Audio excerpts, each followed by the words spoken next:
Autant s'unir que de travailler chacun dans son coin, voilà ce que se sont dit les CPS de Genappe, Villers-la-Ville et de Cours-Saint-Étienne. Ensemble, ils ont élaboré le projet des cartes pour l'emploi, un projet qui se traduit par une formation pour des bénéficiaires du revenu d'intégration sociale. Il s'agit d'une préparation, d'une remise à niveau, mais c'est aussi obtenir son permis de conduire, avoir une approche informatique, comment se présenter.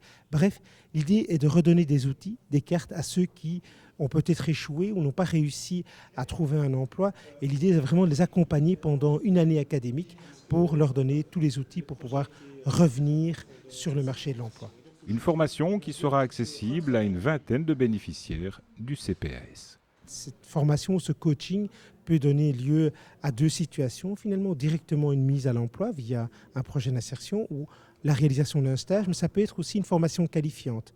L'idée aussi est de permettre aux gens de retrouver la bonne route qui les mettra sur la route de l'emploi. Cette formation sera dispensée par plusieurs partenaires, Lire et Écrire, le CESEP, l'AID, l'ASBL Mode d'Emploi et les ALE de Genappe, Cours-Saint-Étienne et de Villers-la-Ville. On avait l'habitude de travailler avec des demandeurs d'emploi, mais pas nécessairement des personnes issues des CPAS.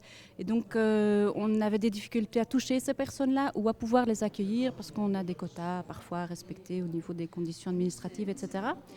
Et donc là, on va pouvoir vraiment toucher un public spécifique et leur proposer des méthodes et des activités qui sont vraiment adaptées à leur situation. 48 000 € par an, c'est le montant budgétisé pour mener à bien ce projet des cartes pour l'emploi. Ce financement permet finalement de recruter un agent d'insertion qui va faire la coordination entre les 3 CPS, mais également de financer toutes les interventions des partenaires associatifs que sont Lire et Écrire, l'AID et les autres partenaires qui sont impliqués dans le projet.